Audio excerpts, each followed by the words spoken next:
Alright, here's the first level of the game, DreadZone Station. So before we start, there's a few differences between how we do this across NG Plus and NG Plus no LC, so I'll cover those when we get to them. As for the timer offset, because we start the game when we select this difficulty, you don't need to have an offset on your live split. You can just have it set to 0 seconds and you'll be perfectly fine. So, now we begin. So, first room we're in, we're going to have to clear out a few hollow targets, so we're going to be using the dual Vipers to do that. If you're playing New Game Plus, I'll assume you've downloaded Clankless V2 file, which will already start you in Lockstrafe. If you're in no LC, if you're doing no LC, you'll be in third person mode and you'll have to manually swap to Lockstrafe.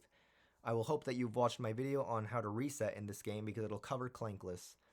So now where to aim. I aim at the bottom of the DreadZone logo, around like right here, where this golden point is. And then I graze the cursor down to go past this orange wall, just to make sure that I have the bullets covering as much ground as possible. So it'll look something like this. And boom, everything's been cleared. Now, if you don't get all of the hollow targets and you're up against this wall, you can just like kind of aim up and down and just kind of pray that the bullets hit all the hollow targets. Or you can just manually shoot them yourselves.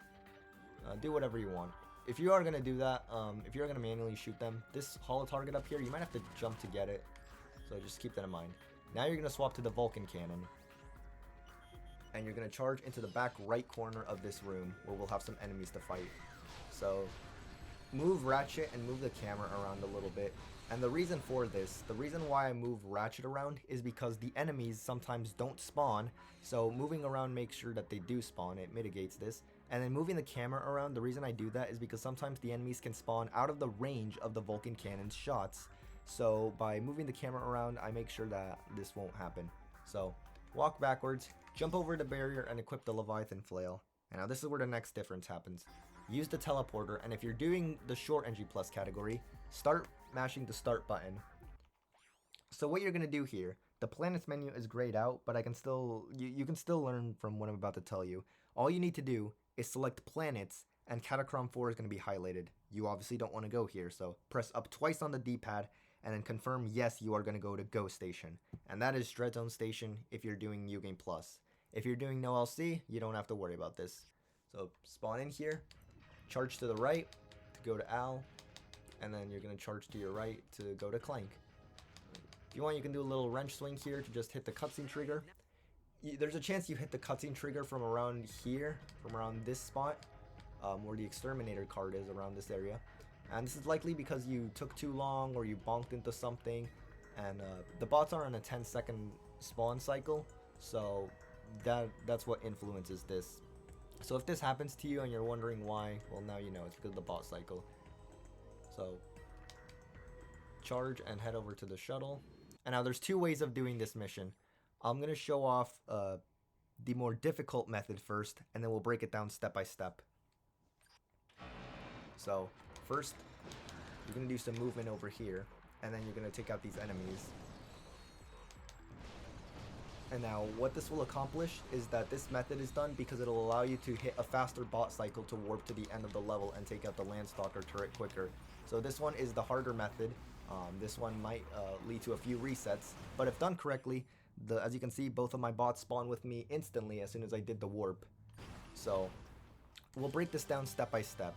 I only did it this fast just so that I could show off a successful attempt, but now we'll actually properly break it down. And then I will show you an easier method in case this is too intimidating for you. So first, so weapon order, got that. So first, this diamond in the middle, you're going to charge and then swing when you are past the diamond, when you cross like the middle of the diamond. And then you're going to do another flail cancel and land in this area. Now, for some reason you are struggling to do the flail cancel, or you fail it, or something like that, and you need a backup, you can always just hyperstack over the lava. You need a minimum of 1 hyperstack. And now for the enemies right here. Drop down, shoot these two from a distance, and remain at the spot where the health crate is, right here, or else these next few enemies will not spawn. Once they do spawn, you can charge at them and start firing. Look down to reduce lag, and pay attention to the mini-map on the bottom right. This will help you gauge whether you have killed every enemy or not. And you aren't going to consistently get the same results. I've had moments where I'll fire at 5 red dots, and that's it. Sometimes a single blade ball somehow remains, so you're just gonna have to like watch out for that. So once all the enemies are gone, pull out the Leviathan flail, and you're gonna flail cancel onto this third platform right here. Now, if you already begin charging and you realize, oh shit, I don't have the flail out, you can always do pause tech to save yourself. Quick on the fly thinking. You're going to land on this third platform, and we're going to do a falling neutral double jump. So, the back half of this platform is where you want to stand so that you can have a lot of space. And I also recommend standing to the left so that this platform right here doesn't get in your way. So, basically, stand on the bottom left corner. Now, you're going to do a falling neutral double jump. Wow, I barely made that. Make small adjustments if you need to time your double jump inputs or do a hyper strike. You know, it's all good. And then you're just gonna charge, and then charge again, cancel into the liquid. This warp is a little bit weird because you need to be in a grounded state on a certain part of the platform for it to work. So I'll show you what I mean. So make it over here. So let's say you're moving around and you end your charge right here and you jump out of it. You jump out of the charge and you end up landing into the liquid without having been in a grounded state past a certain point. I'll actually show that point right now. So let me hyperstack over here, and I'll show off this method as well to make it past the advanced qualifier. So imagine that there's a line at where I'm pointing, and you have to be in a grounded state past this line or else it won't work. So if you end up overshooting, if you do a jump out of the charge or you do some bad movement, you can end up being warped back to the start of the level. So the movement that I would recommend doing is once you get over here from you know, your falling neutral double jump or your hyperstacks, just charge, shoot, and then charge and shoot again and land just like how I did. So let's see. I'll explain a quirk with the bots here in just a second. So the other method to doing this, advanced qualifier. So you're going to do the same thing, and now instead you're going to land on the brown ledge right here, and then you're going to charge, get over here, pull out the flail, and then you're going to flail cancel in the air and start doing some hyperstacks. If you are not comfortable with the flail cancel or you're having too much difficulty doing it, you can just do a regular state cancel. That's perfectly fine. You're going to do the same movement as before, charge into the liquid, and boom. Now, a quirk about the Landstalker turret right here.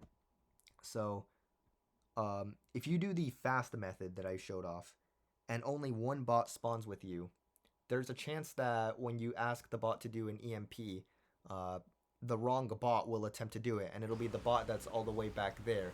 So what I do is I just mash both down and left just to make sure, like, just to quickly get my bots to regroup with me, and so that I can make sure that the bot that is with me quickly throws out an EMP. If a bot is locked into the command of throwing out an EMP, telling it to regroup will not interrupt that command, so you can essentially have two bots attempting to throw an EMP at the same time.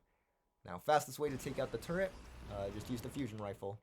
And yeah, that is DreadZone Station. So this is a difficult level if you choose to do the faster method, and if you choose to do the slow one, well, it's not as difficult, but you know, you do lose some time. So I would just recommend practicing and having patience with this, because this can be a bit much to take in.